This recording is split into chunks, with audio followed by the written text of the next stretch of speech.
Ipinagpalit ang 7 taong pagsasama sa isang gabing pagkakamali. Sa tapat ng antigong mansyon sa Bigan, harap-harapang itinapon ni Miguelito ang mga gamit ni Isabela para sa buntis niyang Querida. Wala ka ng silbi dahil baog ka ta. Bulyaw ng asawa habang nakangiti ang babae sa bintana. Ngunit hindi alam ni Miguelito, hawak ni Isabela ang susi sa kanyang pagkagunaw.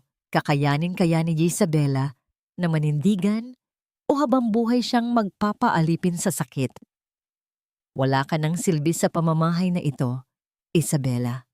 Isang tuyot na sanga ang iyong sinapupunan at hindi ko hahayaang mamatay ang pangalan ng mga Vergara dahil lamang sa iyong kakulangan. Ang mga salitang iyon ay tila mga laslas ng patalim sa hangin, malamig at walang pasubali. Sa loob ng malawak at madilim na kusina ng kanilang lumang mansyon sa Vigan, napatigil si Isabela sa kanyang ginagawa. Hawak niya ang isang antigong bandehadong porselana na naglalaman ng espesyal na adobong Ilocano, ang paboritong putahe ng kanyang asawa. Ngayong gabi ang kanilang ika-7 anibersaryo ng kasal at sa loob ng 7 taon, ang bawat sangkap ng pagkaing iyon ay maingat niyang pinili tulad ng pag-aalaga niya sa kanilang pagsasama, puno ng pasensya, pagtitiis, at wagas na pagmamahal. Dahan-dahang lumingon si Isabela. Ang suot niyang puting aprons ay may bahid pa ng uling at pawis. Isang patunay ng ilang oras niyang pagbababad sa harap ng kalan upang masiguro na perpekto ang lahat. Ngunit ang bumungad sa kanya ay hindi ang mapagmahal na tingin ni Miguelito. Nakatayo ang kanyang asawa sa pintuan, suot ang kanyang mamahaling barong, ngunit ang mukha nito ay bakas ng matinding paghamak. Sa likuran ni Miguelito, isang anino ng isang babae. Ang dahan-dahang humakbang papasok sa liwanag ng kusina. Isang batang babae, marahil ay nasa unang bahagi pa lamang ng kanyang 20, ang nakatayo roon. Nakasuot ang babae ng isang manipis na bestidong bulaklakin at sa ilalim ng tela ay malinaw na bakas ang umbok ng kanyang tiyan. Marahil ay nasa 5 buwan na ang sanggol na nasa loob nito. Ang babaeng iyon, na kinilala ni Miguelito bilang si Calanta, ay bahagyang yumuko at hindi makatingin ng direkta kay Isabela. Ngunit ang kamay ni Miguelito na nakapatong sa biwang ng babae ay tila isang selyo ng pag-aari, isang sampal na mas masakit pa sa anumang pisikal na hagupit. Kilalanin mo si Calantha, Isabela. Siya ang magdadala ng tagapagmana ng pamilya Vergara. Pagpapatuloy ni Miguelito, ang boses ay matigas at walang bahid ng pagsisisi. Dito na siya titira simula ngayong gabi.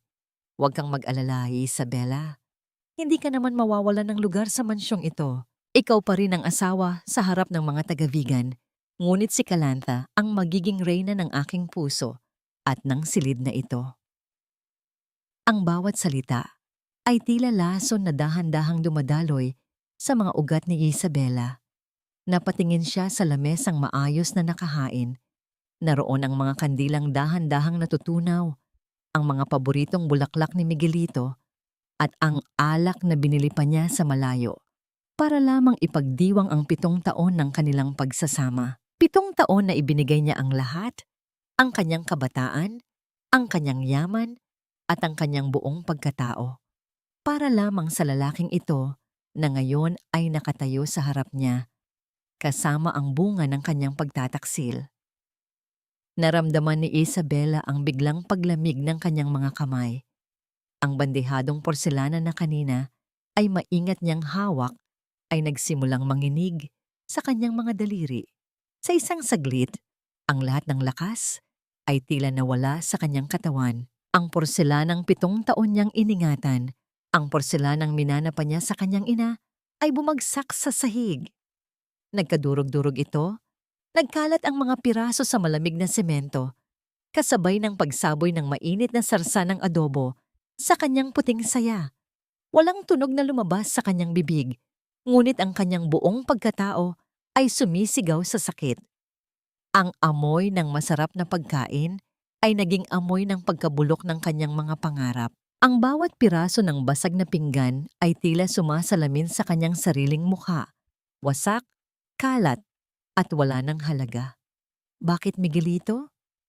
Ang tanging naibulong ni Isabela, ang kanyang boses ay halos hindi marinig. Tila isang hangin na nagmumula sa isang guhong gusali. Sa loob ng 7 taon, naging tapat ako sa iyo. Ibinigay ko ang hasyenda. Ibinigay ko ang buhay ko. Ganito ba ang halaga ng lahat ng yon?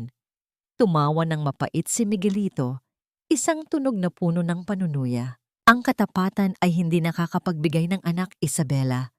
Ang kailangan ko ay tagapagmana, hindi isang babaeng kasing lamig at kasing tanda ng mansyong ito. Huwag kang mag-inarte.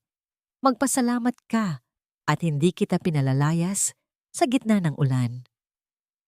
Hinawakan ni Miguelito ang braso ni Kalantha at dahan-dahang inakay ang babae paakyat sa hagdanan. Iniwan si Isabela na nakatayo sa gitna ng kanyang wasak na kusina. Ang bawat hakbang nila sa lumang kahoy na hagdan ay tila mga dagok sa dibdib ni Isabela. Nakatitig lamang siya sa mga basag na porselana at sa sarsa na unti-unting nanunuyo sa sahig. Ang katahimikan sa mansyon ay naging mas masakit pa sa anumang sigaw.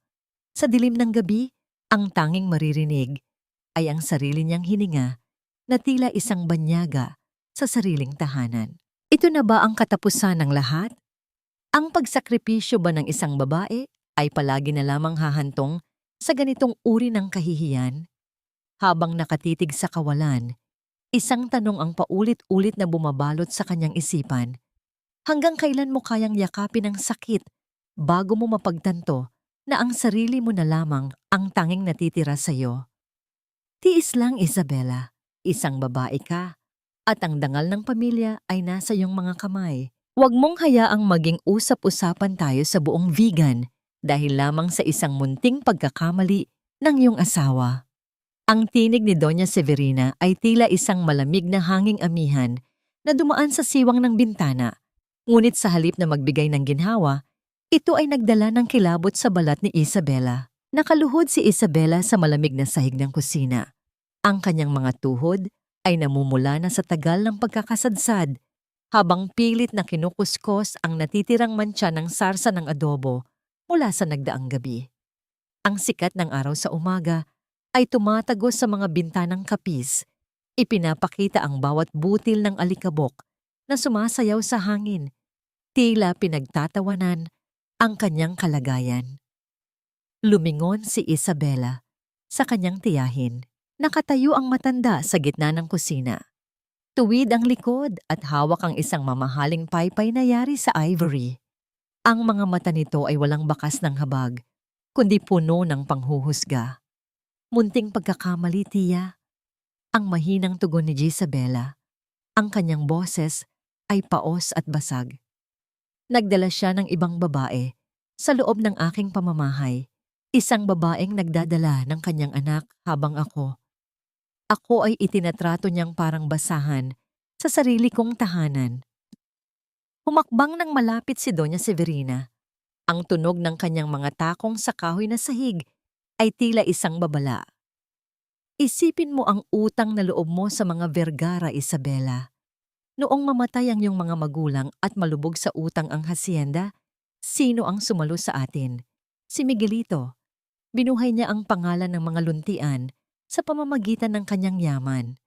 Kung kailangan niyang kumuha ng ibang babae upang magkaroon ng tagapagmana, tungkulin mong tanggapin iyon ng may dignidad. Huwag mong pairalin ang iyong emosyon. Ang mahalaga ay ang lupa, ang pangalan, at ang dangal. Naramdaman ni Isabela ang matinding paninikip ng kanyang dibdib. Ang bawat kiskis ng basahan sa sahig ay tila pagbura sa kanyang sariling pagkatao. Ang dangal na sinasabi ng kanyang tiyahin ay isang tanikalang ginto na unti-unting sumasakal sa kanya. Sa loob ng 7 taon, naniwala siyang ang pagsunod ay pagmamahal. Ngunit ngayon ay napagtatanto niyang ito ay isa palang dahan-dahang pagpapakamatay ng kanyang kaluluwa. Nabaling ang atensyon ni Isabela nang marinig ang mabibigat na hakbang pababa mula sa ikalawang palapag. Si Miguelito, suot ang kanyang maayos na kasuotang pang-opisina, ay pumasok sa kusina na tila walang nangyaring masama. Sumunod sa kanya si Calantha, na ngayon ay nakasuot ng isa sa mga mamahaling bata na pag-aari ni Jezabela. Ang paningin ng kanyang sariling gamit sa katawan ng ibang babae ay nagdulot ng isang matalim na hapdi sa puso ni Isabela. Isabela, ang tawag ni Miguelito. Ang boses ay puno ng awtoridad na tila kinakausap lamang ang isang katulong. Ipaghanda mo ng masustansyang almusal si Calantha. Ayaw kong maging mahina ang aking anak dahil lamang sa kapabayaan mo sa kusina. At pagkatapos, ayusin mo ang bakanting silid sa tabi ng ating kwarto. Doon siya mamamalagi upang madali ko siyang mabisita sa gabi. Hindi makapaniwala si Isabela sa narinig. Ang silid na yon ay ang dating silid ng kanyang ina, ang tanging lugar na itinuturing niyang sagrado. Miguelito, hindi. Huwag naman ang silid na yon. Ang pagsusumamo niya, ang kanyang mga kamay na basang-basa ng tubig, ay mahigpit na nakakapit sa kanyang saya. Ngunit tinalikuran lamang siya ni Miguelito upang kausapin si Doña Severina, na tila ba ang presensya ni Isabela ay naging hangin na lamang sa loob ng mansyong yon. Naiwan si Isabela na nakatayo sa gitna ng kusina. Ang bawat hininga ay tila isang pakikipaglaban sa bigat ng hangin. Nang sumapit ang gabi, sa gitna ng katahimikan ng mansyon, lihim na pumasok si Isabela sa kanyang sariling silid. Sa ilalim ng malabong liwanag ng buwan na dumadaan sa bintana, kinuha niya mula sa isang baul ang lumang belo ng kanyang ina. Ang amoy ng tuyong rosas at lumang tela ay bumalot sa kanya, isang alaala ng panahon kung kailan siya ay minamahal at pinoprotektahan. Doon, sa sulok ng madilim na silid, idinampi niya ang belo sa kanyang mukha at hinayaang dumaloy ang mga luhang buong araw niyang pinigilan. Ang bawat hikbi ay walang tunog, isang kailiman na tanging ang mga dingding ng lumang bahay ang nakakaalam. Habang naglalakad pabalik sa hallway upang kumuha ng tubig, napatigil si Isabela sa tapat ng opisina ni Miguelito. Bahagyang nakabukas ang pinto at naririnig niya ang mahinang boses ng kanyang asawa na may kausap sa telepono. Huwag kang mag-alala, Sandro. Konting pirma na lang at mapapasa akin na ang buong kontrol ng Hacienda Luntian. Hindi na makakaangal ang babaeng iyon dahil hawak ko na ang leeg niya. Sa susunod na linggo, ilalabas natin ang anunsyo. Napatakip ng bibig si Isabela. Ang Hacienda Luntian, ang lupang pinagbuwisan ng buhay ng kanyang mga ninuno. Dahan-dahan siyang sumilip sa siwang ng pinto at nakita si Miguelito na may hawak na isang dokumento. Ang selyo ng Hacienda Luntian ay malinaw na nakatatak sa ibabaw ng papel at sa ilalim nito ay may isang bakanting linya na naghihintay ng isang huling pirma. Isang matinding kilabot ang gumapang sa likuran ni Isabela. Ano ang plano ni Miguelito sa kanyang pamanang lupa? At sino si Isandro na kausap nito sa telepono? Sa gitna ng kadiliman ng hallway, naramdaman ni Isabela na hindi lamang ang kanyang puso ang nanganganib na mawala, kundi ang lahat ng bagay na iniwan sa kanya ng kanyang ama. Kumain ka ng mabuti, Calantha. Para sa anak natin iyan, hindi katulad ng iba dyan na puro luha at pait lamang ang alam ihanda sa hapagkainan. Ang boses ni Miguelito ay tila isang malamig na agos ng tubig na tumatama sa likuran ni Isabela habang siya ay nakatayo sa tabi ng mahabang lamesang narra. Ang sikat ng araw sa bintana ay nagbibigay ng isang mapanlinlang na ningning sa mga kristal na baso, ngunit sa loob ng dibdib ni Isabela, ang lahat ay balot ng kadiliman. Pinapanood niya kung paano maingat na hinihiwa ni Miguelito ang karneng baka. Para kay Calantha, isang kalinga na kailanman ay hindi niya naranasan sa loob ng 7 taon nilang pagsasama. Ang bawat subo ni Calantha ay tila isang saksak sa dangal ni Jezabela. na ngayon ay tila naging isang anino na lamang sa sarili niyang tahanan. Inilapag ni Isabela ang pitzel ng sariwang gatas sa lamesa. Ang kanyang mga daliri ay nanginginig at ang bawat pagdampi ng porselana sa kahoy ay nagdudulot ng isang mahinang tunog na tila bababala ng isang darating na unos. "Miguelito," ang mahinang tawag ni Isabela. Pilit na pinapatatag ang kanyang boses. "Narinig kita kagabi. Ano ang ibig mong sabihin tungkol sa Hacienda Luntian? Bakit kailangan mong kausapin ang isang abogado tungkol sa kontrol ng lupa?" Biglang tumigil si Miguelito sa kanyang pagkain. Ang kanyang mga mata, na kanina ay puno ng tamis para kay Kalantha, ay biglang naging matalim at puno ng puot nang bumaling kay Isabela. Ibinaba niya ang kanyang kubyertos ng may diin at ang tunog nito sa pinggan ay tila isang hudyat ng giyera. "Huwag kang masyadong matanong, Isabela," ang mariing sagot ni Miguelito. "Wala kang alam sa negosyo. Ang tanging dapat mong intindihin ay ang kaayusan ng bahay na ito at ang kapakanan ni Kalantha. Isang pirma mo na lang ang kailangan ko upang masiguro ang kinabukasan nating lahat.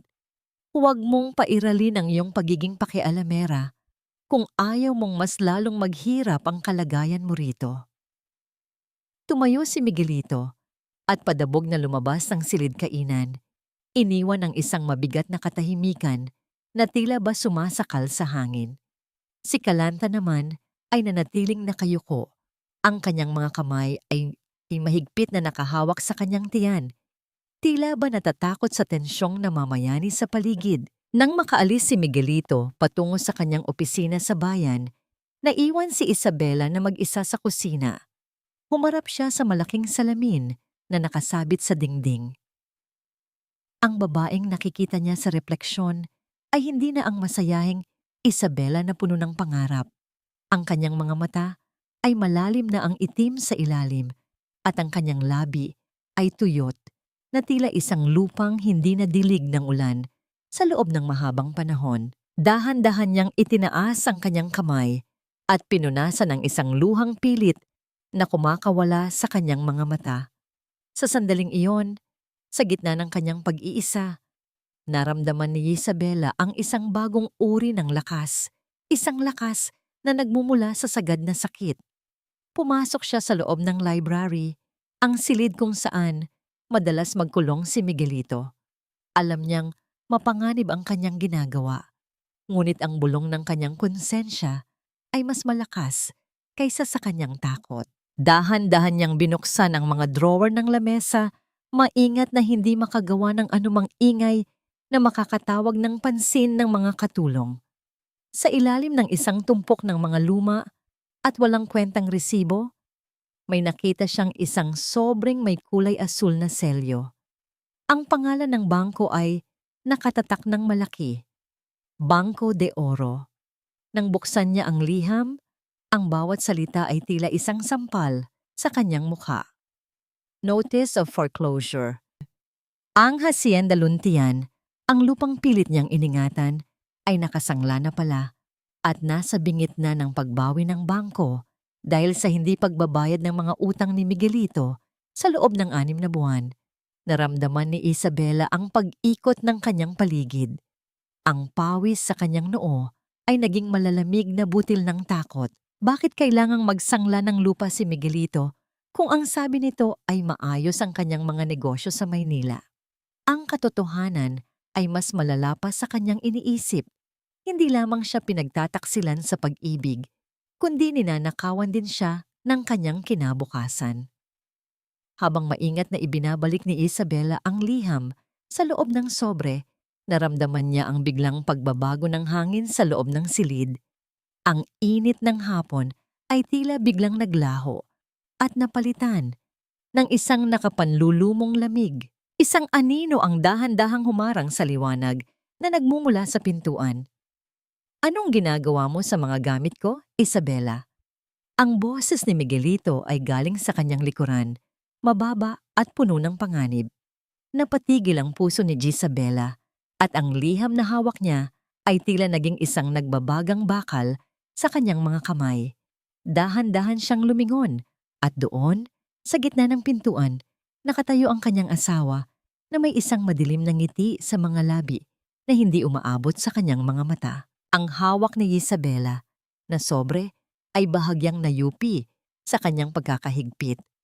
Alam niyang wala na siyang matataguan. Ang lihim na pilit itinatago ni Miguelito ay nasa kanyang mga kamay na. Ngunit ang tanong ay kung hahayaan ba siya nitong makalabas ng buhay sa silid na yon. Bitawan mo yan, Isabela. Hindi mo alam ang pinapasok mo. Ang boses ni Miguelito ay tila isang babala ng paparating na bagyo, mababa ngunit puno ng lason. Mabilis ang kanyang bawat hakbang patungo sa asawa, at bago pa man makakilos si Isabela, marahas na hinablot ni Miguelito ang asul na sobre mula sa kanyang nanginginig na mga kamay. Ang tunog ng pagkapunit ng papel sa pagitan ng kanilang mga daliri ay tila ang huling hibla ng respeto na tuluyan ng naputol sa kanilang pagsasama. Napasandal si Isabela sa malamig na istante ng mga lumang aklat ng kanyang ama. Ang amoy ng alikabok at lumang tinta ay bumalot sa kanya. Isang paalala ng isang nakaraang puno ng karangalan na ngayon ay nilalapastangan ng lalaking nasa harap niya. Ang mga mata ni Miguelito ay nagbabaga sa galit. Ang kanyang panga ay mahigpit na nakatikom habang tinititigan ng kanyang asawa. Ano ang balak mong gawin, Isabela? Isusumbong mo ako sa mga tita mo? Sa buong vegan?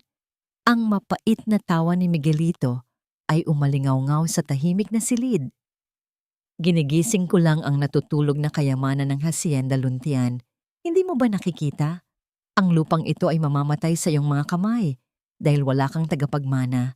Ginagawa ko ito para sa anak ko, para sa kinabukasan nating lahat. Ninanakawan mo ako, Miguelito.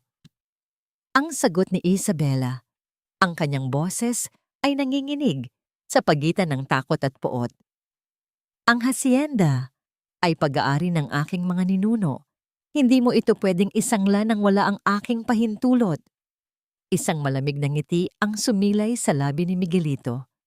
Nakapirma ka na sa mga papeles noong nakaraang taon, mahal ko.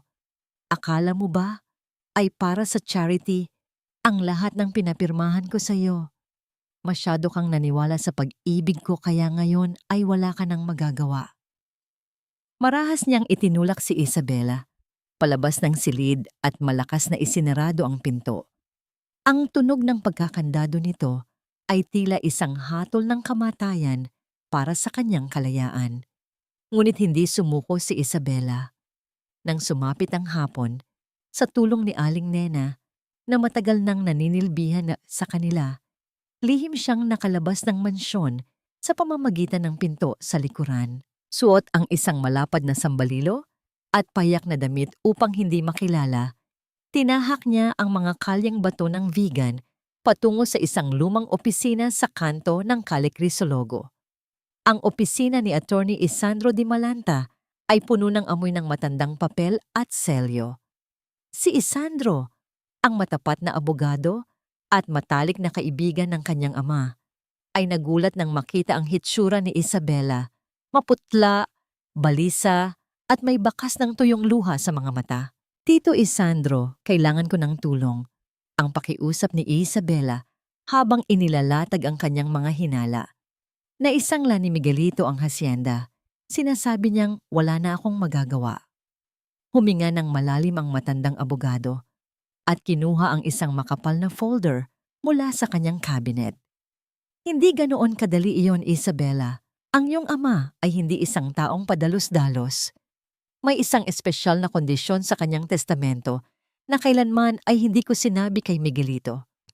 Binuksan ni Isandro ang isang lumang dokumento na may selyo ng gobyerno. Nasasaad dito na ang sinumang asawa na mapapatunayang may gawaing panloloko o pagtataksil sa asawa o sa pamilya ay mawawalan ng anumang karapatan sa pamamahala ng mga ari-arian. Kahit pa may pirma ito ng kanyang asawa. Ang kailangan mo lamang ay ebidensya ng kanyang pagtataksil bago pa man ang mga transaksyong ito. Habang binabasa ni Isabela ang mga dokumento, Napatigil siya sa isang pangalang binanggit ni Isandro mula sa mga nakaraang imbestigasyon ng bangko. Riego, ang apelyido ni Calantha. May nahanap ang aking mga tauhan, Isabela. Pagpapatuloy ni Isandro, ang kanyang boses ay puno ng seryosong babala. Si Calantha Riego ay hindi lang basta nakilala ni Miguelito sa Maynila. Ang kanyang ama ay isa sa mga dating empleyado ng mga Vergara na tinanggal dahil sa nakaw. May koneksyon sila na mas malalim pa sa inaakala mo. Naramdaman ni Isabela ang paglamig ng kanyang dugo. Dahan-dahan niyang kinuha ang isang lumang folder na ibinigay ng abogado. Sa loob nito ay may isang litrato. Isang lumang litrato ni Miguelito, kasama ang isang pamilya sa probinsya. Sa likuran ng litrato, nakasulat ang pangalan ng isang maliit na bayan at ang petsa na 3 taon na ang nakalilipas. Ang petsang yon ay ang mismong panahon kung kailan sinabi ni Miguelito na siya ay nasa isang business trip sa ibang bansa. Sa tabi ni Miguelito sa litrato, nakatayo ang isang mas batang Calantha na nakangiti ng buong tamis. Hindi ito isang pagkakamali. Hindi ito isang gabi ng kalituhan. Ang pagdating ni Calantha sa mansyon ay isang planadong pagsalakay upang tuluyan siyang turingang basura sa sarili niyang buhay. Habang nakatitig sa litrato, naramdaman ni Isabela ang isang matalim na hapdi sa kanyang puso na tila ba tinutusok ng libu-libong karayom. Ang lalaking pinagkatiwalaan niya ng kanyang buhay ay matagal na palang naghahanda para sa kanyang pagbagsak. Isang tanong ang naglaro sa isipan ni Isabela. Sino ba talaga si Calantha sa buhay ni Miguelito? At ano ang nakatagong katotohanan sa likod ng batang dinadala nito? Magsuot ka ng magandang damit mamaya, Isabela. Gusto kong makita ng lahat na ang reyna ng mansyong ito ay kasing ningning pa rin ng mga bituin sa langit ng Vigan. Ang tinig ni Miguelito ay tila isang malambot na pilus, puno ng tamis, na matagal nang hindi naririnig ni Isabela. Habang nagsusuklay sa harap ng antigong salamin, naramdaman ni Isabela ang dahan-dahang paglapat ng mga kamay ng asawa sa kanyang balikat. Ang bawat haplos nito ay tila gapang ng isang uod sa kanyang balat. Malamig, malagkit at nakakapangilabot. Sa loob ng 7 taon, ang mga kamay na ito ang nagbigay sa kanya ng init. Ngunit ngayon, ay tila ba hawak siya ng isang estrangherong may dalang lason. Pilit na ngumiti si Isabela sa kanyang refleksyon.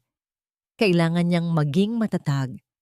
Kailangan niyang isuot ang maskara ng isang tapat at masunuring asawa upang hindi makahalata ang lalaking unti-unting kumikitil sa kanyang buhay. Salamat, Miguelito, ang mahinang tugon ni Isabela. Gagawin ko ang lahat ng gusto mo. Pasensya ka na kung naging matigas ang ulo ko nitong mga nakaraang araw. Marahil ay nabigla lang ako sa pagdating ni Calantha. Hinawakan ni Miguelito ang kanyang baba at iniharap ang kanyang mukha. Ang bango ng kanyang mamahaling pabango ay humahalo sa amoy ng lumang kahoy ng silid, isang kombinasyong nakakahilo. Iyan ang asawa ko. Alam mo naman na para sa atin din ang ginagawa ko, di ba? May huling dokumento lang tayong kailangang pirmahan para sa proyekto sa hasyenda. Isang pirma mo lang at maibibigay ko na sa iyo ang lahat ng alahas na matagal mo nang inaasam. Naramdaman ni Isabela ang matinding pandidiri sa kanyang kalooban. Ang alok na alahas ay tila isang bayad sa kanyang pagkatao. Ngunit tumango lamang siya, ang kanyang mga mata ay nanatiling nakatitig sa sahig upang hindi makita ni Miguelito ang nagbabagang puot sa kanyang balintataw. Nang makaalis si Miguelito upang asikasuhin ang mga bisita sa ibaba, naiwan si Isabela sa katahimikan ng silid. Dahan-dahan siyang lumapit sa maliit na cabinet kung saan itinatago ni Miguelito ang kanyang mga gamot. Tuwing gabi, bago matulog, palaging naghahanda si Miguelito ng isang baso ng gatas para sa kanya. Kasama ang isang kulay rosas na tableta na anya ay ibitamina upang matulungan siyang makabuo ng anak. Kinuha ni Isabela ang maliit na bote ng gamot na nakatago sa likod ng mga papeles. Ang label nito ay bahagyang natuklap, ngunit malinaw na mababasa ang pangalan ng gamot sa ilalim ng maliwanag na ilaw ng lampara. Sa tulong ng impormasyong ibinigay ni Attorney Isandro, alam na niya ang katotohanan. Ang tabletang pinapainom sa kanya gabi-gabi sa loob ng 3 taon ay hindi bitamina. Ito ay isang uri ng gamot na ginagamit upang pigilan ang obulasyon ng isang babae. Isang permanenteng pampabaog kung iinumin ng matagalan. Ang bawat hibla ng kanyang puso ay tila naputol sa sandaling iyon. Ang lahat ng kahihiyang dinanas niya dahil sa hindi pagkakaroon ng anak, ang lahat ng panunumbat ni Miguelito at ang panghahamak ni Doña Severina, lahat ng iyon ay isang malaking kasinungalingan. Pinapatay ni Miguelito ang kanyang kakayahang maging ina habang isinisisi sa kanya ang lahat ng kakulangan sa kanilang pagsasama. Narinig ni Isabela ang pagbukas ng pinto sa silid kainan sa ibaba at ang tawanan ng mga bisita. Kinuha niya ang baso ng gatas na inihanda ni Miguelito para sa kanya bago ito umalis. Ang bawat hakbang niya patungo sa bintana ay tila paglalakad sa ibabaw ng mga bubog. Dahan-dahan niyang ibinuhos ang gatas sa isang malaking paso ng halaman sa balkonahe. Ang bawat patak ng likido ay bumagsak sa tuyong lupa nang walang tunog, tila isang tahimik na paglilibing sa kanyang mga pangarap. Ang halaman sa loob ng paso, na dati ay luntiang-luntian, ay ngayon ay nanunuyot na at malapit ng mamatay. Isang biktima ng lasong unti-unti niyang itinatapon doon gabi-gabi, simula nang magduda siya. Habang pinapanood ang huling patak ng gatas na nanunuot sa lupa, naramdaman ni Isabela ang isang kakaibang lamig na bumabalot sa kanyang puso. Ang init ng kanyang pag-ibig ay tuluyan ng naglaho, napalitan ng isang mapait na determinasyon. Isang tanong ang umalingaw-ngaw sa kanyang isipan habang pinagmamasdan ang dilim ng gabi sa labas. Kung ang sarili mong asawa ay kayang pumatay sa iyong kakayahang magbigay ng buhay, ano pa kaya ang kaya niyang gawin upang makuha ang iyong yaman? Hindi lahat ng sugat ay nakikita sa balat, Kalanta. Ang pinakamasakit na latay ay ang mga nakaukit sa ating kaluluwa. Ang boses ni Isabela ay tila isang banayad na bulong sa gitna ng malalim na gabi. Nakatayo siya sa tapat ng pintuan ng silid na dati ay pag-aari ng kanyang ina. Ngunit ngayon ay naging piitan ng isang babaeng itinuturing niyang kaagaw. Ang buong mansyon ay balot ng katahimikan, maliban sa mahinang tunog ng pag-iyak na nagmumula sa loob ng silid. Isang tunog ng paghikbi na puno ng takot at pagsisisi.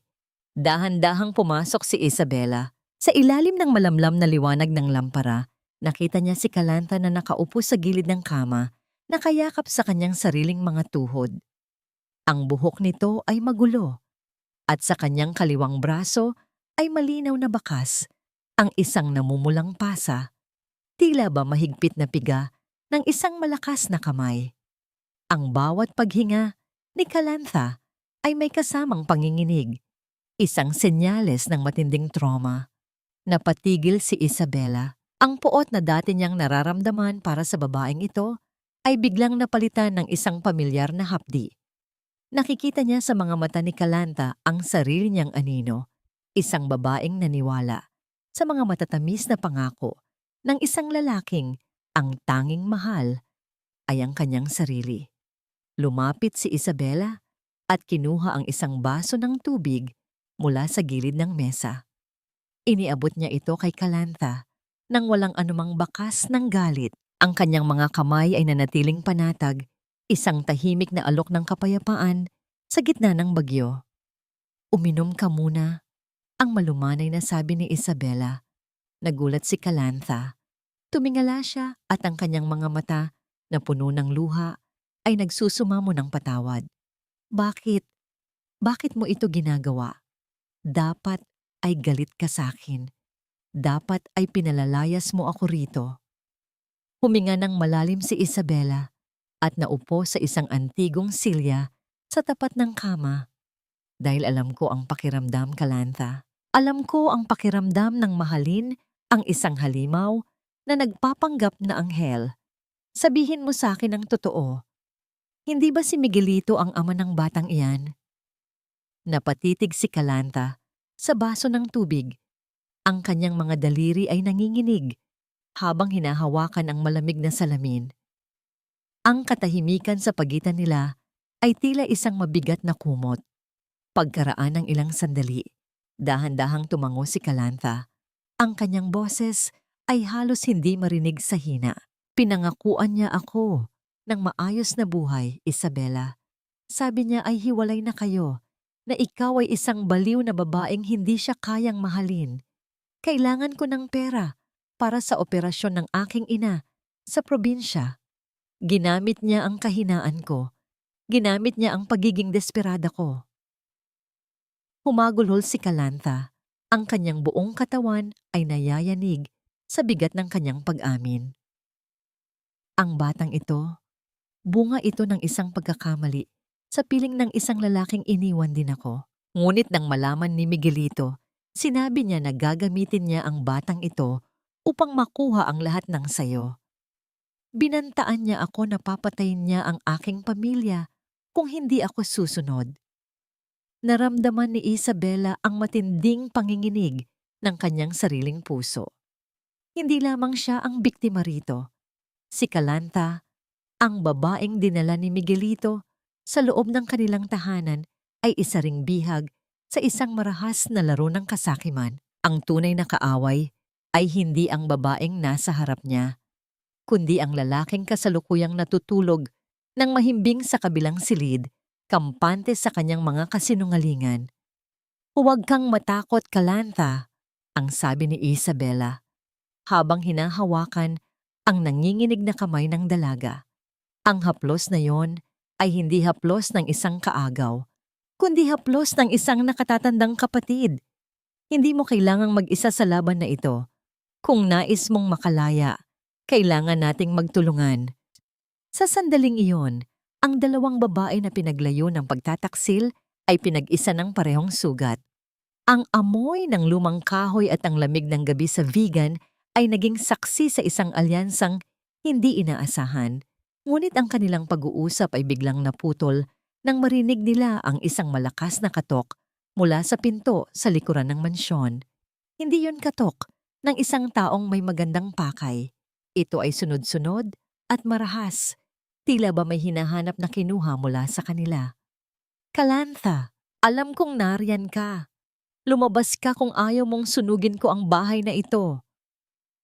Isang boses ng isang lalaki ang umalingaw-ngaw mula sa ibaba.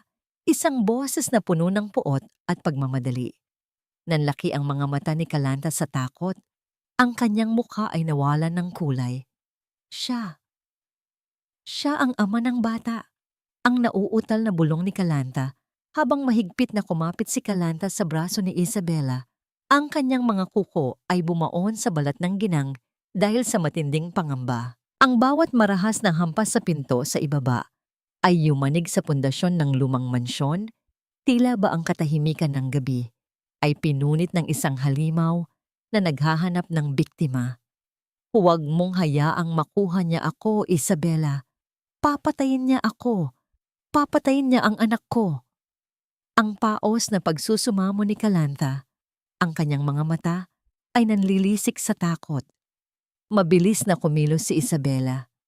Sa kabila ng kaba sa kanyang dibdib, ang kanyang isipan ay nanatiling malinaw. Hindi niya pwedeng hayaang masira ang tanging alas na hawak niya laban kay Miguelito.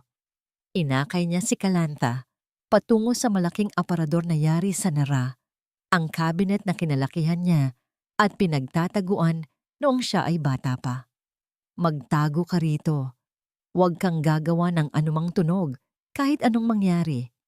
Ang mariing utos ni Isabela habang dahan-dahang isinasara ang mabigat na pinto ng aparador. Lumabas si Isabela sa hallway at doon ay nakita niya si Miguelito na nagmamadaling bumababa ng hagdan. Suot ang kanyang pantulog ngunit hawak ang isang baril. Ang mukha ng kanyang asawa ay hindi bakas ng katapangan, kundi ng matinding pagkataranta. Ang bawat hakbang nito sa kahoy na hagdanan ay may kasamang pag-alog ng kanyang buong katawan. Pagdating sa pintuan sa likuran, binuksan ito ni Miguelito ng may pag-iingat. Isang lalaking may malaking pangangatawan at amoy ng alak ang bumungad sa kanila. Si Ruben, ang dating tauhan ni Miguelito na matagal na palang nawawala sa vegan.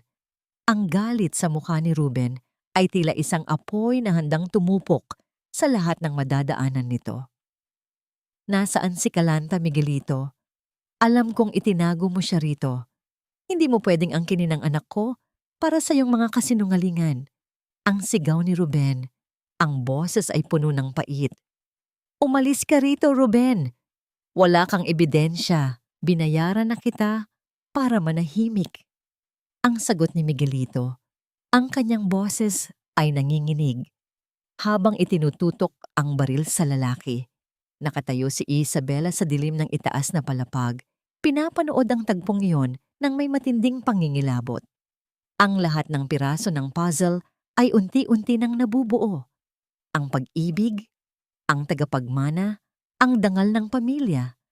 Lahat ng iyon ay isang maduming laro ng pera at panlilin lang. Ang lalaking pinakasalan niya ay hindi lamang isang manloloko, kundi isang kriminal na kayang bumili ng buhay ng ibang tao para sa sariling interes. Naramdaman ni Isabela ang lamig ng pader sa kanyang likuran. Ang bawat salita ni Ruben ay tila isang kumpirmasyon sa kanyang mga hinala. Ang bata sa sinapupunan ni Kalanta ay hindi lamang isang pagkakamali. Ito ay isang sandata na binuo ni Miguelito upang tuluyan siyang turingang walang kwenta at makuha ang Hacienda Luntian. Isang matinding determinasyon ang sumibol sa puso ni Isabela. Hindi na siya ang biktimang iiyak sa sulok. Siya ang magiging hukom na tatapos sa maruming laro ni Miguelito. Dahan-dahan siyang bumalik sa silid ni Kalanta. Ang kanyang bawat hakbang ay tila paglalakad sa ibabaw ng nagbabagang uling. Ngunit bago pa man siya makarating sa aparador, narinig niya ang tunog ng pag-akyat ng mabibigat na hakbang sa hagdan. Hindi iyon hakbang ni Miguelito. Ito ay mas mabigat, mas mabilis at puno ng panganib. Kalanta, alam kong narito ka. Ang pinto ng silid ay marahas na bumukas, tumama sa pader ng may malakas na puwersa na nagpayanig sa mga antigong kagamitan. Nakatayo sa pintuan si Ruben. Ang kanyang mga mata ay nanlilisik habang hinahanap ang babaeng nagdadala ng kanyang anak. Sa likuran niya, nakitang nakahandusay si Miguelito sa paanan ng hagdan, tila nawalan ng malay matapos ang isang matinding pakikipagtuos. Naharap ni Isabela ang panganib ng mata sa mata. Hawak niya ang isang antigong gunting na panggupit ng tela na kinuha niya mula sa basket ng pananahi. Ang kanyang mga kamay ay hindi nanginginig. Huwag kang lalapit, Ruben. Hindi mo siya makukuha hanggat buhay ako. Ang boses ni Isabela ay kasing lamig ng bakal. Sa sandaling iyon, sa gitna ng silid na puno ng mga lihim at sakit, isang bagong giyera ang nagsimula. Isang giyera kung saan ang isang babaeng dating mahina ay handang pumatay para sa katotohanan. Huwag kang lumapit, Ruben. Ang bawat hakbang mo ay katumbas ng isang habambuhay na pagsisisi. Ang boses ni Isabela ay hindi nanginginig, bagaman ang kanyang puso ay tila isang tambol na nagkakarera sa loob ng kanyang dibdib. Ang antigong gunting na hawak niya ay kumikinang sa ilalim ng malamlam na liwanag, isang matalim na paalala ng kanyang determinasyon. Sa harap niya, ang dambuhalang si Ruben ay natigilan. Ang amoy ng alak at galit na nagmumula sa lalaki ay sapat na upang panghinaan ng loob ang sinuman. Ngunit si Isabela ay hindi na ang babaeng madaling itumba ng hangin. Napatitig si Ruben sa mga mata ni Isabela. Nakita niya roon ang isang uri ng apoy na hindi niya inaasahan mula sa isang donya ng bigan. Dahan-dahang ibinaba ng lalaki ang kanyang mga kamao at ang kanyang balikat ay bumagsak sa pagod at kawalang pag-asa. Gusto ko lang ang anak ko, ma'am. Ang paos na bulong ni Ruben, ang kanyang boses ay tila isang sugatang hayop. Pinatay ni Miguelito ang dangal ko. Sinira niya ang buhay ko. Ngayon, pati ang laman at dugo ko ay gagawin niyang kasangkapan sa kanyang kasamaan. Hindi ko matanggap iyon. Naramdaman ni Isabela ang matinding kirot sa kanyang puso. Ang Injustice Engine, ang makina ng kawalang katarungan, ay matagal na palang gumigiling sa ilalim ng bubong ng mansyong ito. Dinudurog ang lahat ng taong nadadaanan nito. Bago pa man makasagot si Isabela, narinig nila ang paparating na mga sirena ng pulis mula sa malayo. Ang tunog nito ay tila isang mabilis na pagtibok ng pag-asa sa gitna ng madilim na gabi. Umalis ka na, Ruben. Sa likod ng mansyon, may maliit na pinto. Tumakbo ka na bago pa sila makarating dito. Ang mabilis na utos ni Isabela. Ipinapangako ko sa iyo, malalaman natin ang katotohanan. Hindi ko hahayaang maging biktima ang anak mo. Nang makaalis si Ruben at dumating ang mga awtoridad, ang mansyon ay napuno ng ingay at liwanag ng mga flashlight. Si Miguelito, na dahan-dahang nagkakamalay sa paanan ng hagdan, ay agad na nagpanggap na biktima. Ang bawat salita niya sa mga pulis ay puno ng kasinungalingan. Pilit na ibinibintang ang lahat kay Ruben habang pilit na niyayakap si Isabela sa harap ng lahat upang ipakita ang pagmamahal niya. Ngunit habang nakasandal si Isabela sa bisig ng kanyang asawa, ang kanyang mga kamay ay may ibang ginagawa. Lihim niyang kinuha ang isang piraso ng buhok mula sa ulo ni Miguelito habang ito ay kunwaring nanghihina. Ito na ang huling piraso ng puzzle. Makalipas ang ilang araw, sa ilalim ng malakas na buhos ng ulan na tila gustong lunurin ang buong vegan, nakatayo si Isabela sa tapat ng isang maliit na laboratorio sa kabilang bayan. Ang bawat patak ng ulan sa kanyang payong ay tila isang mabilis na pagbilang ng kanyang kaba. Hawak niya ang isang puting sobre, ang selyo nito ay nananatiling buo, naglalaman ng katotohanang babago sa kanyang buhay habang buhay. Dahan-dahan niyang binuksan ang sobre sa loob ng kanyang sasakyan.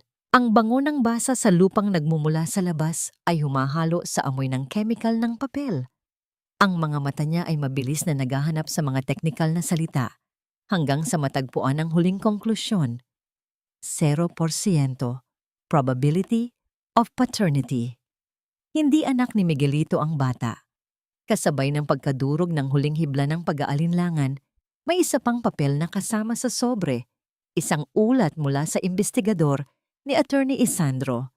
Doon ay nakasulat ang pangalan ng isang broker ng lupa, si Mr. Arnaldo, na matagal nang kasabwat ni Miguelito sa pag-aayos ng mga pekeng papeles upang mailipat ang Hacienda Luntian sa pangalan ng isang tagapagmana na hindi naman talaga umiiral. Naramdaman ni Isabela ang matinding lamig na dumadaloy sa kanyang mga ugat. Isang lamig na mas matindi pa sa ulan sa labas.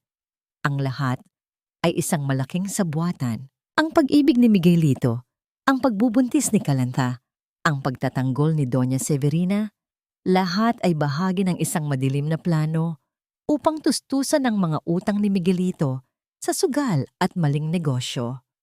Habang nakatitig sa kawalan, naramdaman ni Isabela ang isang kakaibang pakiramdam sa kanyang bulsa. Isang maliit na sulat ang isiningit doon ng isang hindi kilalang tao habang siya ay nasa palengke kanina. Binuksan niya ito at ang bawat salita ay tila isang banta mula sa hukay. Tumigil ka na, Isabela. Ang Hacienda Luntian ay hindi para sa isang babaeng walang bunga. Kung ayaw mong matulad sa iyong ama na namatay sa aksidente, manahimik ka na lamang. Ang sulat ay bahagyang nabasa ng ulan. Ang tinta ay kumalat na parang itim na dugo. Napatingin si Isabela sa madilim na kalsada ng vegan. Ang kanyang ama ay hindi namatay sa aksidente? Ang katanungang ito ay tila isang bagong sugat na bumukas sa kanyang kaluluwa. Hanggang saan ang kayang gawin ni Miguelito upang makuha ang hacienda? At sino ang misteryosong tao na nagpadala ng babalang ito na tila alam ang bawat kilos ni Isabela? Isuot mo ito, Isabela. Ang kwintas na ito ay kasing halaga ng dangal na pilit mong itinatago sa likod ng iyong mga luha.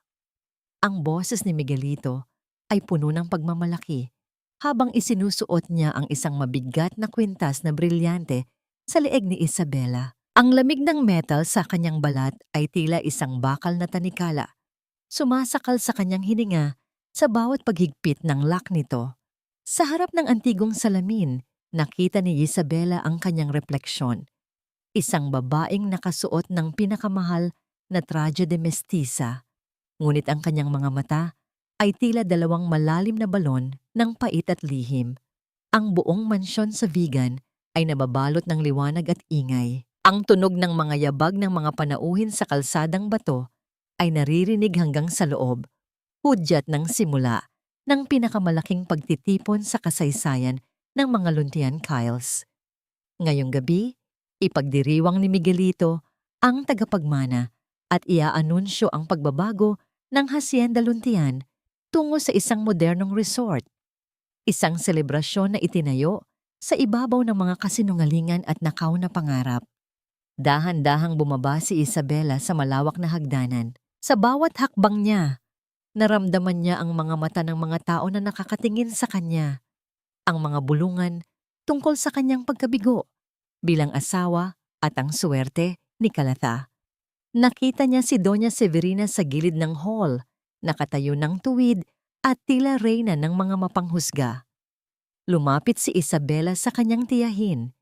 Sa unang pagkakataon sa loob ng maraming taon, hindi yumuko si Isabela. Tinitigan niya ang matanda nang may paninindigan na tila ba ang lahat ng takot ay natunaw na sa apoy ng katotohanan.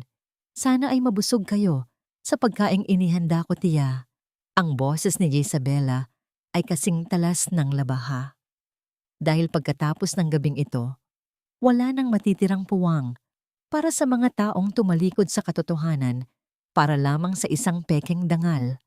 Ang utang na loob ko sa inyo ay binabayaran ko na ng aking katahimikan hanggang sa oras na ito. Nagitla si Doña Severina. Ang kanyang paypay ay napatigil sa paggalaw. Hindi siya nakasagot habang nilampasan siya ni Isabela patungo sa isang sulok ng sala kung saan nakasabit ang malaking larawan ng kanyang ama. Doon, sa gitna ng ingay ng tawanan at kalansing ng mga basong nag-uumpugan, humingi si Isabela ng basbas sa alaala ng kanyang magulang. Alam niyang ang bawat segundo ay mahalaga. Ang hangin sa loob ng mansyon ay tila bumibigat, puno ng tensyong hindi nakikita, ngunit nararamdaman ng bawat isa. Bago magsimula ang formal na anunsyo, lihim na umakyat si Isabela sa silid ni Calantha. Gusto niyang bigyan ng huling babala ang dalaga. Ngunit pagbukas niya ng pinto, ang silid ay walang laman. Ang bintana ay nakabukas at ang mga gamit ni Calantha ay nakakalat sa sahig. Ang katahimikan sa loob ng silid ay tila isang malakas na sigaw ng panganib. Nasaan si Calantha? At bakit may bakas ng basag na baso sa tapat ng pintuan? Bumaba si Isabela nang may matinding kaba sa dibdib. Sa gitna ng hall, tumayo na si Miguelito sa harap ng mikropono. Hawak ang isang makapal na folder. Ang kanyang ngiti ay puno ng tagumpay. Tila ba hawak na niya ang buong mundo sa kanyang mga palad. Mga kaibigan, mga kagalang-galang na panauhin, ang simula ni Miguelito, ang boses ay umalingaw-ngaw sa buong mansyon. Ngayong gabi, hindi lamang natin ipinagdiriwang ang bagong buhay na darating. Ipinagdiriwang din natin ang bagong yugto ng Hacienda Luntian. Isabela, mahal ko, maaari ka bang lumapit dito? Lahat ng mata ay nabaling kay Isabela. Dahan-dahan siyang naglakad patungo sa gitna. Ang bawat tibok ng kanyang puso ay tila isang paalala ng kanyang misyon. Inilabas ni Miguelito ang dokumentong kailangan ng huling pirma ni Isabela. Ang dokumentong magtatapon sa kanyang mana tungo sa kamay ng isang manloloko. Pirmahan mo na ito, Isabela. Para sa ating lahat. Ang bulong ni Miguelito, ang kanyang mga mata, ay nanlilisik sa ilalim ng mga ilaw. Tila ba may banta sa likod ng kanyang mga ngiti. Inabot ni Isabela ang panulat, ngunit bago pa man dumapo ang dulo nito sa papel, isang malakas na tunog ng pagbukas ng pinto sa pangunahing gate ang umalingaw-ngaw. Isang tao ang pumasok na basang-basa ng ulan, hingal na hingal, at may hawak na isang bagay na ikinagulat ng lahat ng naroroon. Napatigil ang kamay ni Isabela. Ang panulat ay tila naging kasing bigat ng isang bundok. Sa gitna ng nakabibinging katahimikan ng mga panauhin, ang tadhana ng Hacienda Luntian ay nakabitin sa isang hibla ng buhok. Hindi ako pipirma sa sarili kong pagbagsak, Miguelito, at hindi ko rin hahayaang ang pinaghirapan ng aking ama ay maagaw ng isang taong gaya mo. Hindi man malakas ang tinig ni Isabela, bawat salita ay tumama na parang biglang kulog sa loob ng marangyang bulwagan ng mansyon. Natigilan si Miguelito. Ang kamay na nakaangat ay nanatiling nakabitin sa ere. Ang kumpiyansang ngiti sa kanyang labi ay unti-unting napawi. Tila hindi niya makilala ang sariling reaksyon. Ang mga panauhin na kanina ay abala sa bulungan ay biglang natahimik na tila ba ang lahat ng hangin sa loob ng silid ay hinigop ng isang hindi nakikitang puwersa. Dahan-dahang itinaas ni Isabela ang kanyang ulo. Ang kanyang traje de mestiza na kulay ginto ay kumikinang sa ilalim ng mga chandelier. Tila ba isa siyang reynang babawi sa kanyang kaharian. Sa kanyang kabilang kamay, itinaas niya ang puting sobre, ang katotohanang matagal niyang iningatan. Ang batang ito na ipinagmamalaki mo, pagpapatuloy ni Isabela, ang kanyang mga mata ay nananatiling nakatitig ng diretso sa nangangatog na mga mata ni Miguelito. Ang tagapagmana na sinasabi mong magpapatuloy ng pangalan ng mga Vergara ay hindi sa'yo. Narito ang resulta ng DNA mula sa laboratorio. 0% probability of paternity, Miguelito. Ang batang iyan ay bunga ng pagsasama ni Calantha at ng iyong dating tauhan na si Ruben. Isang malakas na singhap ng pagkagulat ang umalingaw-ngaw mula sa mga panauhin. Si Doña Severina ay halos mabitawan ng kanyang paypay. Ang kanyang muka ay nawalan ng kulay. Ngunit hindi pa tapos si Isabela. At ang Hacienda Luntian, akala mo ba ay nakuha mo na ang lahat? Narito ang ulat mula sa bangko tungkol sa notice of foreclosure dahil sa iyong mga utang sa sugal at maling negosyo. Ginamit mo ang aking pirma sa ilalim ng panlilinlang, ngunit nakalimutan mo ang isang mahalagang bagay. Sa sandaling iyon, bumukas ang malaking pinto ng hall. Pumasok si Attorney Isandro kasama ang dalawang opisyal ng pulis. Sa likuran nila, nakatayo si Calantha na bagaman basang-basa ng ulan at gulo-gulo ang buhok, ay may bakas ng matinding determinasyon sa kanyang mga mata. Ayon sa testamento ng aking ama, ani Attorney Isandro, habang inilalatag ang isang lumang dokumento sa harap ng mga panauhin, ang sinumang asawa na mapapatunayang may gawaing panloloko, pagtataksil, o pagsasabuatan laban sa asawa ay mawawalan ng anumang karapatan sa ari-arian. Ang lahat ng pinirmahan ni Isabela sa ilalim ng iyong manipulasyon ay ituturing na walang bisa simula sa gabing ito. Sinungaling ka! Ang hiyaw ni Miguelito, ang kanyang boses ay tila isang hayop na nasusukol. Ang kanyang marangyang barong ay tila naging isang basahan sa gitna ng kanyang pagkahiya. Akin ang mansyong ito, akin ang lupang ito. Dahan-dahang lumapit si Isabela sa kanyang asawa. Sa bawat hakbang niya, nararamdaman niya ang 7 taon ng sakit na unti-unting kumakawala sa kanyang dibdib. Nang makarating siya sa tapat ni Miguelito, itinaas niya ang kanyang kamay at dahan-dahang tinanggal ang kanyang singsing sa kasal.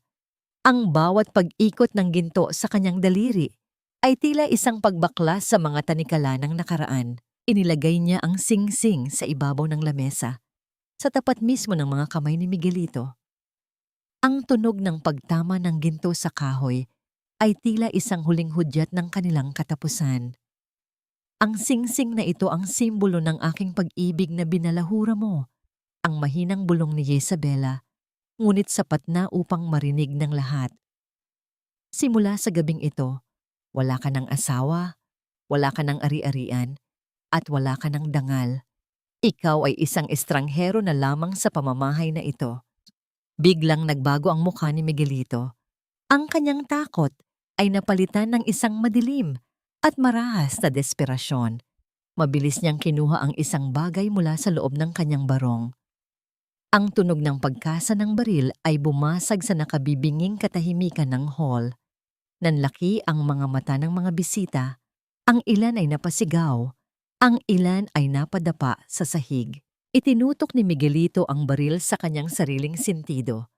Ang kanyang mga kamay ay nanginginig ng husto habang ang pawis ay dumadaloy sa kanyang mukha. Hindi niyo ako matatalo. Kung mawawala sa akin ang lahat, wala ring matitira sa inyo. Ang sigaw ni Miguelito, ang kanyang mga mata, ay nanlilisik sa pagitan ng baliw na tawa at iyak. Napatigil si Isabela. Ang hangin sa loob ng mansyon ay tila biglang naging yelo. Nakatitig siya sa dulo ng baril. Sa lalaking minahal niya ng buong puso, ngunit naging mitya ng kanyang kamatayan.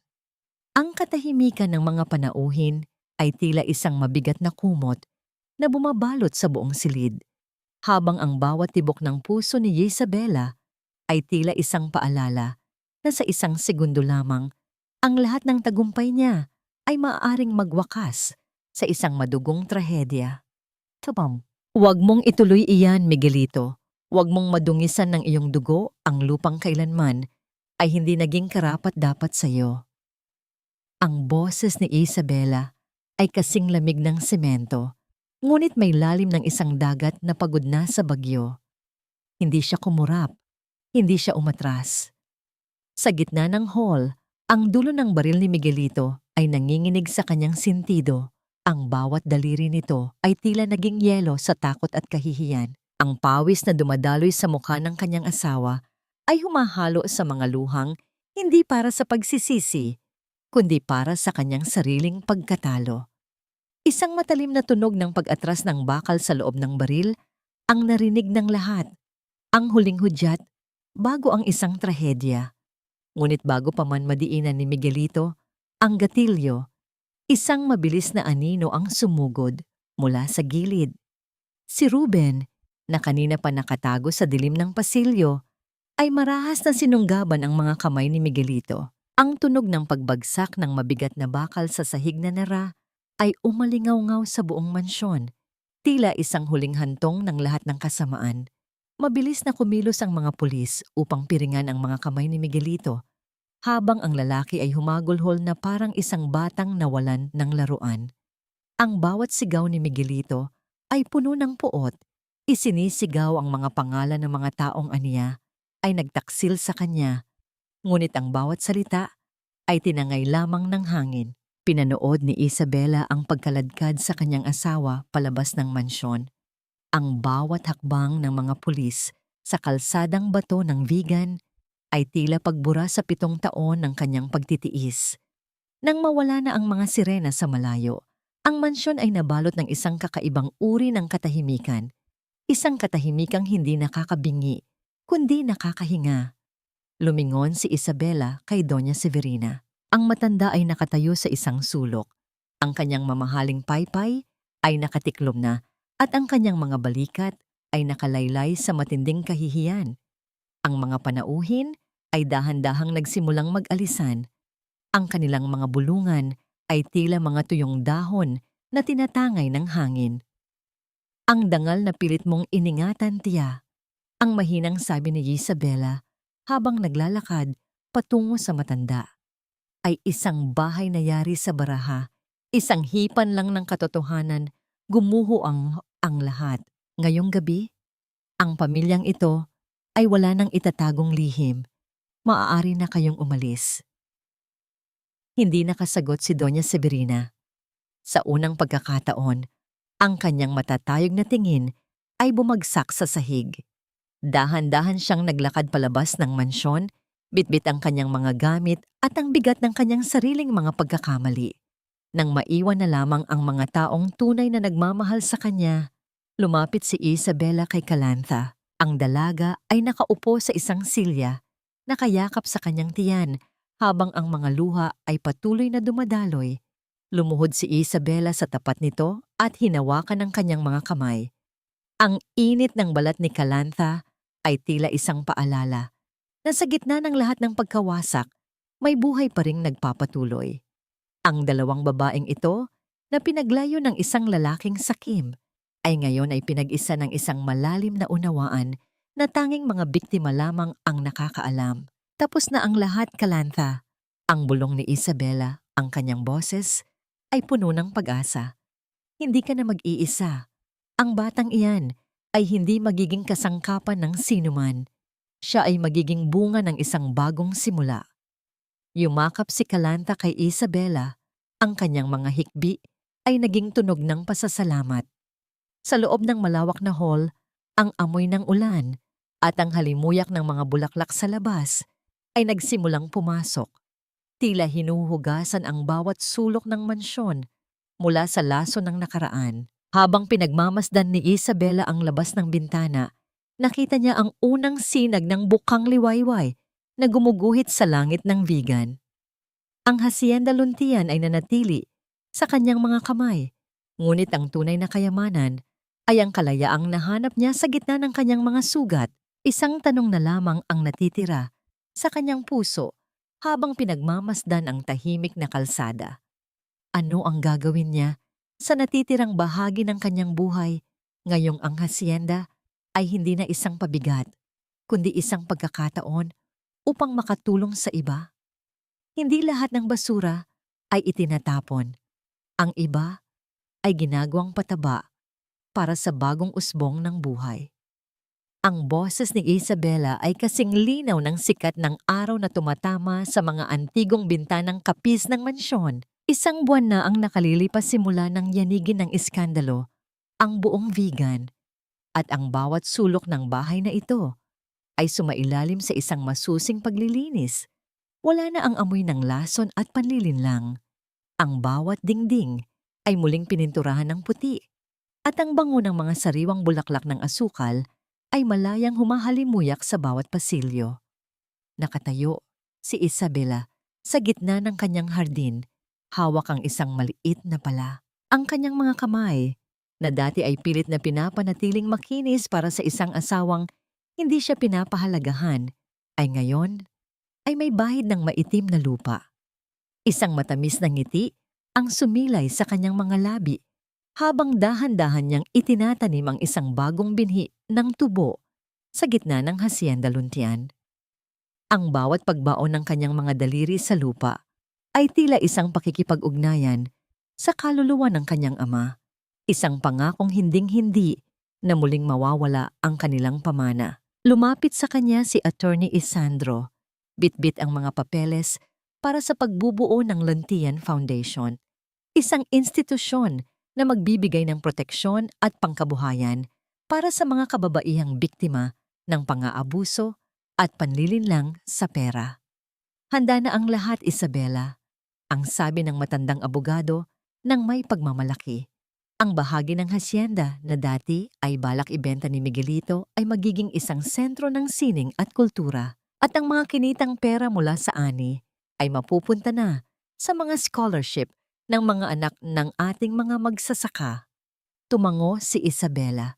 Ang kanyang puso ay punong-puno ng kapayapaan. Sa kabilang bahagi ng hardin, nakita niya si Kalantha na abala sa pag-aayos ng maliliit na basket ng tinapay. Sa tulong ni Isabela, nakapagsimula si Kalantha ng isang maliit na panaderya sa bayan. Ang amoy ng mainit na pandesal at kape ay pumalit sa amoy ng takot na dati ay bumabalot sa dalaga. Ang kanilang pagkakaibigan ay naging isang matibay na haligi sa gitna ng kanilang pagbangon.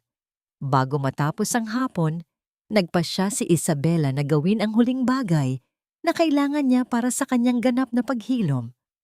Naglakad siya patungo sa kulungan ng bayan. Ang bawat kalansing ng mga rehas na bakal habang siya ay dumadaan ay tila isang paalala ng kalayaang tinatamasa niya ngayon sa labas. Nang makita niya si Miguelito sa likod ng rehas, halos hindi niya ito makilala. Ang lalaking dati ay kasing tikas ng isang hari ay ngayon ay nakayuko.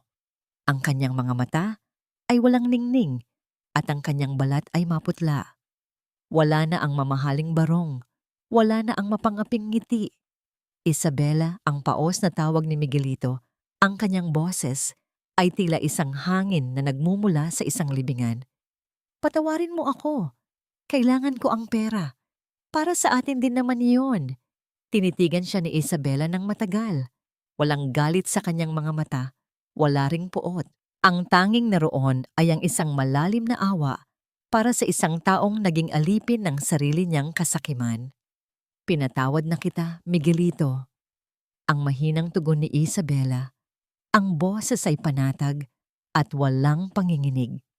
Ngunit ang pagpapatawad ay hindi nangangahulugang kakalimutan ng batas ang iyong mga krimen. Pinatawad kita dahil ayaw ko nang dalhin ang bigat ng iyong kasamaan sa aking puso.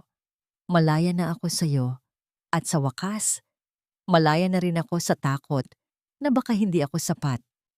Tinalikuran ni Isabela ang rehas at naglakad palabas ng madilim na gusali. Ang bawat hakbang niya sa kalsadang bato ay tila isang sayaw ng tagumpay. Ang hangin sa labas ay masarap sa pakiramdam, puno ng amoy ng ulan at sariwang lupa. Nang makarating siya sa gate ng mansyon, napatigil si Isabela. Isang pamilyar na boses ang tumawag sa kanyang pangalan mula sa dilim ng hapon. Isang boses na matagal na niyang hindi naririnig, ngunit kailanman ay hindi niya nakalimutan. Isabela, ikaw na ba yan?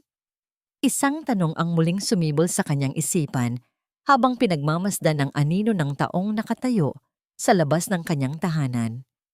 May puwang pa ba sa kanyang puso para sa isang bagong simula o ang kanyang kalayaan ay sapat na upang punan ang bawat kulang sa kanyang buhay? Hindi lahat ng pag-alis ay nangangahulugan ng pag-iwan. Minsan, kailangang lumayo upang sa pagbabalik ay mas matatag na ang pundasyon ng pagkatao. Ang tinig ni Mateo ay tila isang pamilyar na himig na matagal nang nawala sa pandinig ni Isabela. Sa gitna ng dapit hapon sa Vigan, nakatayo ang lalaki sa labas ng pintuang bakal ng mansyon. Ang kababata ni Isabela na pilit na itinaboy ni Miguelito. Maraming taon na ang nakalilipas dahil sa pagseselos at takot na mabunyag ang kanyang mga maitim na balak. Si Mateo, na noon ay isang hamak na magsasaka lamang, ay nagbalik na may dalang mga sagot na matagal nang hinahanap ni Isabela. Dahan-dahang binuksan ni Isabela ang gate. Ang tunog ng pag-ikot ng lumang bakal ay tila isang pagbubukas ng isang bagong kabanata. Sa mga mata ni Mateo, nakita niya ang katapatan na kailanman ay hindi niya naramdaman kay Miguelito. Ikaw pala ang nagpadala ng babala tungkol sa aking ama, Mateo. Ang mahinang sabi ni Isabela habang naglalakad sila sa loob ng hardin. Tumango si Mateo, ang kanyang muka ay puno ng seryosong alaala. Nalaman ko ang balak ni Miguelito sa hacienda. Noon pa man, Isabela, pinilit kong balaan ang iyong ama.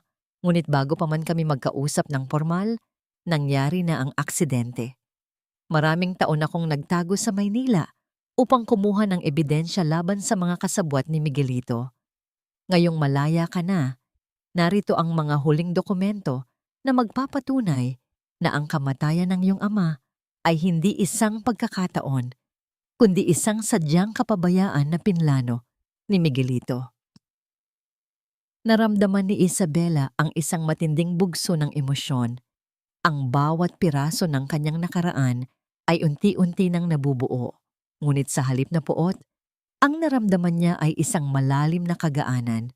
Ang katotohanan ay hindi na isang pabigat, kundi isang hangin na nagpapalipad sa kanyang mga pakpak. Kinabukasan, ang mansyon sa Vigan ay napuno ng mga tao, hindi para sa isang marangyang party ng mga mapanghusga, kundi para sa pagbubukas ng Luntian Foundation. Ang mga kababaihan mula sa iba't ibang dako ng Ilocos ay naroon. Ang ilan ay may dalang mga anak. Ang ilan ay may mga bakas ng hirap sa kanilang mga kamay. Ngunit lahat sila ay may ningning ng pag-asa sa kanilang mga mata. Tumayo si Isabela sa balkonahe, suot ang isang simpleng puting bestido na yari sa telang ababel. Ang kanyang buhok ay malayang hinahampas ng hangin at ang kanyang mukha ay walang bakas ng kolorete. Tila ba ipinapakita ang kanyang tunay na ganda na nagmula sa loob. Ang tahanang ito ay hindi natatawaging mansyon ng mga luntian kales lamang. Ang boses ni Isabela ay umalingaw-ngaw sa buong bakuran, puno ng awtoridad at pagmamahal. Ito ay magiging tahanan ng halimuyak, isang lugar kung saan ang bawat sugat ay gagamutin at ang bawat babae ay muling makakahanap ng kanyang sariling halaga. Ang Hacienda Luntian ay hindi na pag-aari ng isang tao. Ito ay pag-aari ng bawat isa sa inyo na handang magbungkal ng lupa para sa isang mas magandang bukas. Isang masigabong palakpakan ang sumunod sa kanyang mga salita. Nakita ni Isabela si Kalanta sa gitna ng karamihan, karga ang kanyang maliit na sanggol na lalaki. Ang bata ay mahimbing na natutulog, walang kamalay-malay sa bagyong dinaanan ng kanyang ina, ngunit handa nang lumaki sa isang mundong puno ng katotohanan. Lumapit si Kalanta kay Isabela at iniabot ang bata. Ang dahan-dahang paglapat ng malambot na balat ng sanggol sa mga kamay ni Isabela ay nagdulot ng isang matinding kilig sa kanyang puso. Isang kilig na hindi nanggaling sa romantikong pag-ibig, kundi sa pag-ibig para sa susunod na henerasyon. Bagaman, hindi siya nagkaroon ng sariling anak, naramdaman ni Isabela na siya ay naging ina ng libu-libong pangarap sa gabing iyon. Habang lumulubog ang araw sa likod ng mga bundok ng Ilocos, ang langit ay nagkulay rosas at kahel, tila isang pintura ng kapayapaan. Nakatayo si Isabela sa gitna ng hasyenda, kasama si Mateo at ang kanyang mga bagong kaibigan. Ang amoy ng mga bulaklak ng asukal sa hangin ay mas matamis kaysa dati, isang halimuyak na hindi kailanman mamamatay dahil ito ay nagmumula sa isang pusong malaya. Tumingala si Isabela sa langit at bumulong ng mahina sa hangin. Salamat, Papa. Malaya na tayo. Sa sandaling iyon, alam ni Isabela na ang kanyang paglalakbay ay hindi nagtatapos dito. Ito ay simula pa lamang ng isang buhay na hindi na ididikta ng sino mang lalaki o ng anumang tradisyon. Siya si Isabela Luntian Kailes, ang babaeng namulaklak sa gitna ng mga tinik, at ang kanyang halimuyak ay mananatili sa bawat sulok ng lupang kanyang minahal. Isang huling sulyap sa mansyon at dahan-dahang lumakad si Isabela patungo sa abot-tanaw, handa nang salubungin ang bukas nang walang anumang takot, bitbit ang kanyang dangal na kailanman ay hindi kayang tumpakin ng kahit anong pagtataksil. Isang taon ang mabilis na lumipas, na tila ba ang bawat araw ay isang banayad na agos ng tubig na dahan-dahang humuhugas sa mga bakas ng pait sa mansyon ng Vigan. Ang tahanan ng halimuyak ay hindi na lamang isang gusali. Ito ay naging isang buhay na saksi sa muling pagkabuhay ng mga pusong dating wasak. Sa bawat silid, maririnig ang mahihinang tawanan ng mga kababaihan, ang tunog ng mga makinang panahi na gumagawa ng mga bagong pangarap, at ang halimuyak ng sariwang kape na nagmumula sa panaderya ni Kalanta sa ibaba. Nakatayo si Isabela sa balkonahe, pinagmamasdan ang malawak na lupain ng Hacienda Luntian. Ang mga dahon ng tubo ay sumasayaw sa ihip ng hangin na tila ba nagbibigay pugay sa babaeng nagligtas sa kanila mula sa pagkaubos. Ang tanong kung napatawad na ba niya ang nakaraan ay may malinaw na sagot sa kanyang mga mata. Hindi niya binura ang alaala ni Miguelito, kundi ginawa niya itong isang paalala na ang tunay na pag-ibig ay hindi kailanman nananakit, hindi nandaraya, at hindi nagnanakaw ng pagkatao. Pinatawad niya ang kanyang sarili sa pagiging marupok noon, at sa pagpapatawad na yon, natagpuan niya ang tunay na kapayapaan. Ang kapayapaang ito ay hindi isang katahimikan ng kawalan, kundi isang himig ng kagalakan sa paglilingkod. Nakita ni Isabela si Kalanta na karga ang kanyang anak habang naglalakad sa ilalim ng mga puno ng mangga kasama si Mateo. Ang bata, na ngayon ay nagsisimula ng humakbang, ay simbolo ng isang kinabukasan na hindi na nakakubli sa dilim ng kasinungalingan. Si Mateo ay nananatiling isang matapat na kaibigan at katuwang sa hasyenda. Ang kanyang presensya ay tila isang matatag na haligi na laging nariyan ngunit hindi kailanman namimilit. Marahil sa hinaharap, may bagong bulaklak ng pag-ibig na sisibol sa pagitan nila, ngunit sa ngayon, ang kalayaan ni Jezabela ang kanyang pinakamahalagang kayamanan. Ang pinakamahalagang aral na iniwan ni Jezabela sa bawat taong nakikinig sa kanyang kwento ay simple lamang. Ang dangal ng isang babae ay hindi nasusukat sa kanyang kakayahang magkaanak o sa titulong dala ng kanyang asawa. Ang tunay na pamana ay ang tapang na tumayo sa gitna ng bagyo, ang talino na hanapin ang katotohanan sa likod ng mga maskara, at ang pusong marunong magpatawad nang hindi kinakalimutan ng sariling halaga. Habang unti-unting lumulubog ang araw, naglalatag ng kulay ginto sa buong vegan. Dahan-dahang pumasok si Isabela sa loob ng bahay. Kinuha niya ang isang lumang litrato ng kanyang mga magulang at inilagay ito sa tabi ng isang florera ng sariwang bulaklak ng asukal. Ang halimuyak ng paligid ay hindi na lamang nanggagaling sa mga bulaklak, kundi sa mismong kaluluwa ng mansyon. Wala ng takot, wala ng lihim. Ang bawat sulok ng kanyang buhay ay maliwanag na ngayon. Sa huling pagkakataon, lumingon si Isabela sa abot tanaw at huminga ng malalim, ninanamnam ang tamis ng kalayaang pinaghirapan niya ng 7 taon. Ang kwento ni Isabela Luntian-Kyles ay hindi nagtatapos sa isang happy ending lamang. Ito ay nagtatapos sa isang bagong simula na puno ng dangal, pag-asa, at wagas na pagmamahal sa sarili. Ang halimuyak ng kanyang pagbangon ay mananatiling buhay sa hangin ng vegan, magpakailanman.